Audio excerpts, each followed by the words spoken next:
एक जंगल में भारसुक नामक बलशाली शेर लायन रहा करता था। वह रोज शिकार पर निकलता और जंगल के जानवरों का शिकार कर अपनी भूख शांत करता था।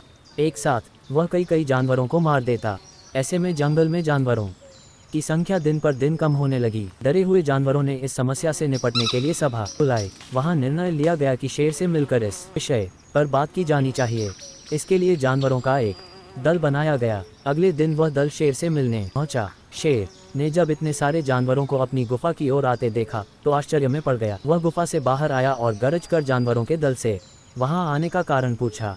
दल का मुखिया डरते डरते बोला, वनराज, आप तो वन के राजा हैं, हम सभी आपकी प्रजा है। आज आपकी प्रजा आपसे एक विनती करने आई है। कैसी विनती? शेर ने पूछा। वनराज, आप रोज शिकार पर निकलते हैं और कई जानवरों को मार देते हैं। आप उन सभी मरे हुए जानवरों का भक्षण भी नहीं कर पाते। हम सबका विचार था कि आपकी भूख मिटाने यदि रोज एक जानवर आपके पास भेज दिया जाए तो आपको भी आराम रहेगा और हम भी भयमुक्त रहेंगे। शेर को बिना मेहनत शिकार प्राप्त हो रहा था, इसलिए उसने यह निवेदन स्वीकार कर लिया, किंतु साथ ही चेतावनी भी दी कि जिस दिन उसके पास जानवर नहीं पहुंचेगा उस दिन वह सबको मार डालेगा। उस दिन के बाद से प्रतिदिन एक जानवर का चुनाव कर उसे शेर के पास भेजा जाने लगा। अब शेर दिन भर गुफा में पड़ा आराम करता रहता। परिणामस्वरूप अन्य जानवर जंगल में सुकून से जीवन जीने लगे। एक दिन शेर का भोजन बनने की एक खरगोश की बारी आई। खरगोश शेर की गुफा की ओर चल तो पड़ा, किंतु मृत्यु निकट होने के कारण वह अत्यंत भयभीत था। वह धीरे धीरे कदम बढ़ाता हुआ चला जा रहा था, साथ ही किसी तरह अपने प्राण बचाने का उपाय भी सोचता जा रहा था। चलते चलते रास्ते में एक कुआं पड़ा। कुएं के पास जाकर जब खरगोश ने उसमें झांका तो उसे अपनी परछाई दिखाई पड़ी। उसी क्षण खरगोश को अपनी जान बचाने का एक उपाय सूझ गया। उपाय सूझते ही खरगोश में एक नए जोश का संचार हो गया। उसे शेर के पास जाने की कोई जल्दी नहीं थी। कुछ देर कुएं के पास आराम करने के बाद वह शेर के पास पहुंचा।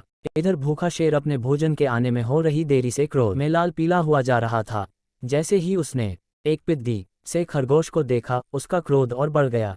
वह गरज कर खरगोश से बोला, पिद्दी खरगोश, मैं कब से प्रतीक्षा कर रहा हूं और तू अब आया है। अब मेरी भूख बढ़ चुकी है, तुझ अकेले से मेरा क्या होगा। तुझ पिद्दी को किस बेवकूफ ने मेरे पास भेजा है तुझे, तेरे बाद अब मैं उसे भी मारकर खा जाऊंगा। खरगोश हाथ जोड़कर गिड़गिड़ाया, वनराज, देरी के लिए मुझे क्षमा करें। विश्वास करिए, इसमें न मेरा दोष है न ही मुझे भेजने वाले का। हम तो 5 खरगोश आपका भोजन बनने निकले थे, किंतु रास्ते में एक दूसरे शेर ने हमें रोक लिया। जब हमने उसे बताया कि हम अपने राजा का भोजन बनने जा रहे हैं तो वह 4 खरगोशों को मारकर खा गया और मुझे आपके पास यह संदेश देने भेजा कि अब से वह जंगल का राजा है। ऐसा कहा उसने। शेर गुस्से में दहाड़ा, जी वनराज, उसने आपको लड़ाई के लिए ललकारा है। उसने कहा है कि वह आपको मारकर इस जंगल में एक अक्षत राज करेगा। ये सुनना था कि शेर गरजता हुआ बोला, मुझे अभी इसी समय उसके पास ले चल, मैं उसे बताता हूँ कि इस जंगल का राजा कौन है। आज तो उसकी खैर नहीं। खरगोश तुरंत तैयार हो गया और शेर को लेकर कुएं के पास आ गया। कुएं को दिखाते हुए वह बोला, वनराज, ये उस शेर का दुर्ग है, वह इसी दुर्ग में रहता है, आप दुर्ग के द्वार से उसे ललकारिए। शेर ने कुएं में झांक कर देखा तो उसे अपनी परछाई नजर आई। परछाई देखकर उसने सोचा कि अवश्य ही वह दूसरा शेर है और जोर से दहाड़ते हुए उसे ललकारने लगा।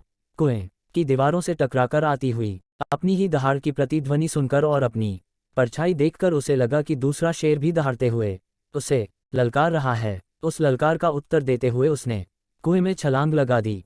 कुएं की दीवारों से टकराता हुआ वह पानी में गिरा और डूबकर मर गया। शेर के मरने के बाद खरगोश खुशी खुशी वापस लौटा और जंगल के अन्य जानवरों को खुशखबरी सुनाई।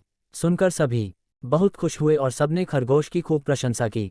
सीख, बुद्धि बल सबसे बड़ा बल होता है, इसलिए मुश्किल घड़ी में सदा बुद्धिमानी से काम लेना चाहिए।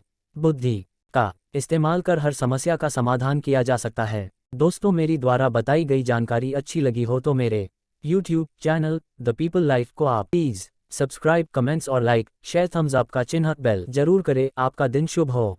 धन्यवाद।